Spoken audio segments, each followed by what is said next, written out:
संघ प्रमुख मोहन भागवत ने कहा, हिंदू मुस्लिम एक, सभी भारतीयों का डीएनए एक। हम समान पूर्वजों के वंशज हैं।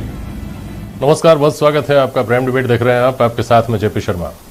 तो सद्भावना का पिटारा खुलते एक तरफ स्वागत खड़ा होता है तो दूसरी तरफ आलोचनाओं का या व्यंग्य से भरे हुए बयानों का एक सिलसिला शुरू हो जाता है।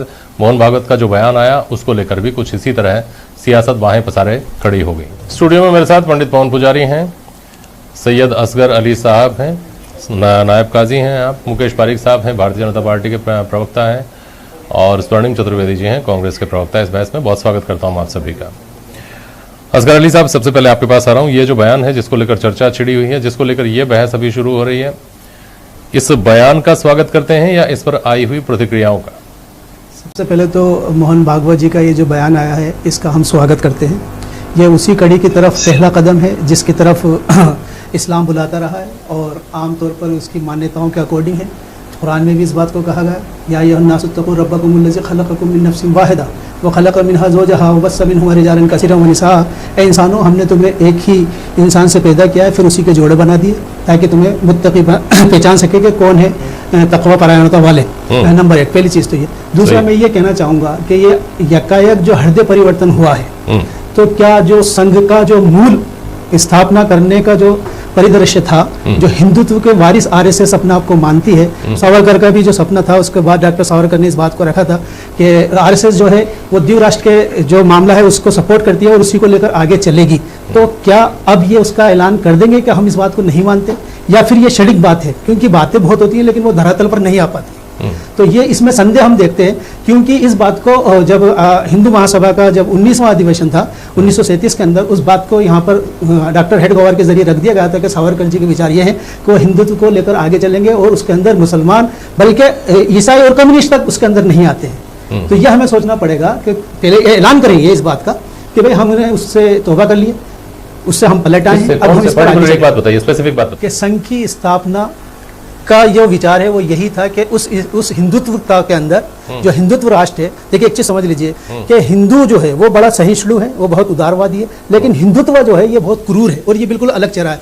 इन्होंने आरएसएस ने हिंदुत्व को लेकर ही आगे बढ़ाया, जिसके अंदर मुसलमान की कोई जगह नहीं थी, बल्कि मैं साफ कह रहा हूँ कि ईसाई की भी जगह नहीं थी और कम्युनिस्टों की भी जगह नहीं थी। इसी बात को लेकर आगे चले और बाकायदा इस बात को वो कहते रहे, बल्कि हिटलर की विचारधारा को लेकर आगे चले। इनकी पुस्तकों में सब मिल जाएगा ये सारी चीज, और बिल्कुल लिखित में मौजूद है ये बात। और बल्कि मैं आपको एक चीज और आगे बढ़कर बता दूं, 1942 के अंदर जब यहाँ पर कांग्रेस के ऊपर सारा दमन चक्र चल रहा था और उसके ऊपर प्रतिबंध थे, तब यही आरएसएस हिंदू महासभा उस वक्त थी और मुस्लिम लीग के साथ प्रांतीय सरकारें बना रही थी।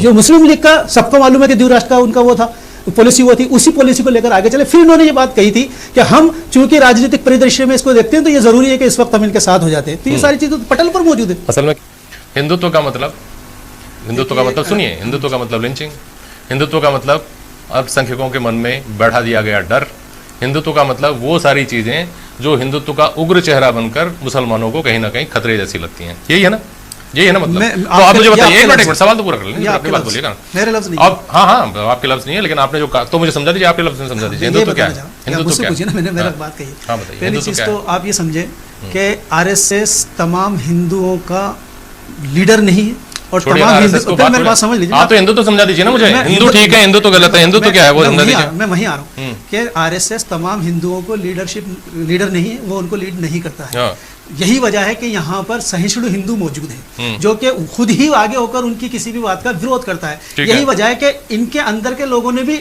मोहन भागवत सर का इसी बयान का विरोध भी किया है, मुसलमानों से ज्यादा। समझने की बात है, आपने भी उसको कहा कि वो क्यों इस तरह कहेंगे। तो मैं ये अर्ज करना चाह रहा हूं कि आरएसएस की अपनी एक आइडियोलॉजी है जिसको लेकर वो चलती है और उनकी फ्रंट लाइन जो है बीजेपी, उसको एग्जीक्यूटिव बॉडी बनकर काम करती है।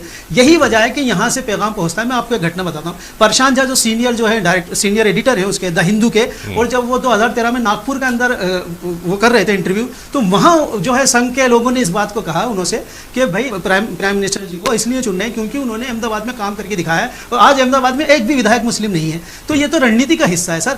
आज आप इसीलिए ये चीज बनाकर पेश की जाती है कि वो हिंदुत्व जो होगा उसके अंदर मुस्लिम की कोई जगह नहीं है, बल्कि मुस्लिम नहीं, मैं बार बार कह रहा हूं, ईसाई और कम्युनिस्ट की भी जगह नहीं है।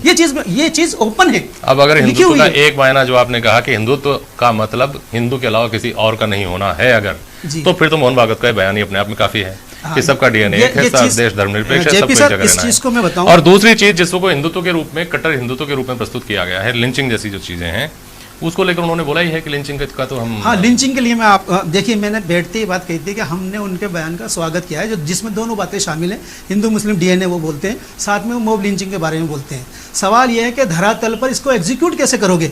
ये बात आज से 2 साल पहले माननीय प्राइम मिनिस्टर मोदी जी ने बोल दी कि जब गो हत्या को लेकर मॉब लिंचिंग हो रही थी, आज तो गो हत्या भी नहीं होती पीछे, तो उन्होंने कहा था कि इन तथा कथित गो रक्षकों का डोजियर खोलना होगा। बहुत ही अच्छा शब्द उन्होंने इस्तेमाल किया था, जिसमें काफी उनका विरोध खुद हिंदू समाज ने किया था, जो कि गो रक्षक बनते हैं सो कॉल्ड। तो उन्होंने इस बात को कहा था, लेकिन उसको धरातल पर क्या हुआ?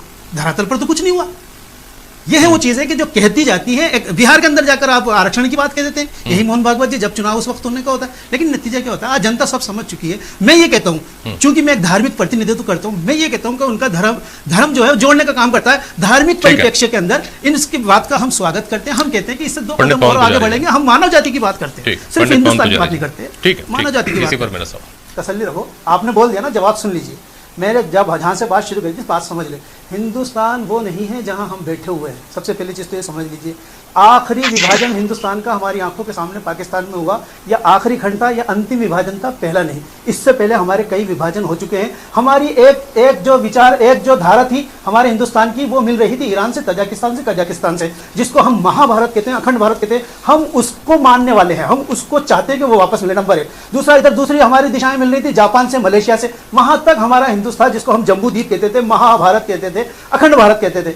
अब आप ये समझ लीजिए कि ये इस्लाम हिंदुस्तान डिवीजन है। हिंदुस्तान का आदम यहीं पर ही पैदा हुए, श्रीलंका के अंदर, जब भारत एक था। सुन लीजिए। दूसरी बात मैं ये कहता हूं कि ये कथा जो मैं आपको बता रहा हूं, चूंकि आप धर्माचार्य भी हैं, आप समझ लेंगे। सुन लीजिए, मैं गहराई की बात जवाब देना पड़ेगा उनको। सुन लीजिए, बात सुन लीजिए। उन्होंने ये अपील की है कि ये बहुत अच्छा है, बहुत अच्छा बयान है उनका, हम इनके साथ हैं। मैं जवाब मुस्लिम संघ इसके साथ में आगे तो बोलने दोगे तभी तो जवाब मिलेगा। महाजल पलावट वाले मनु की कथा हिंदू धर्म में, ईसाई धर्म में, मुस्लिम धर्म में, सब में मौजूद है। उन्होंने एक मौका बनाई और सभी लोग जो सब दोबारा कभी इस बात पर विस्तार से बहस करेंगे। पूरी दुनिया के अंदर सिर्फ उन सप्त ऋषि की संतान है जो ब्राह्मण था, वो भी इस पर फिर कभी बहस करेंगे, विस्तार से बहस करेंगे। सुन लीजिए, ठीक है, समय हो गया। स्वागत कर रहे हैं भाई, हम इसको मना कब कर रहे हैं? बहुत अच्छी बात है। ऐतराज आपका इस बात पर है कि अगर डीएनए एक है तो फिर कपड़ों में भेद कैसे है? समझ में आता है, ठीक है। लेकिन इसीलिए मैं कह रहा हूं, लेकिन सुनिए, अगर किस तरह का कोई भी बयान किसी भी तरफ से अगर मुस्लिम धर्म का गुरु कोई देता है, मुस्लिम धर्म का कोई प्रबुद्ध नागरिक देता है, उसका स्वागत करें और फिर उसमें एक लेकिन लगा करके स्वागत करें, तो कभी भी उस बयान का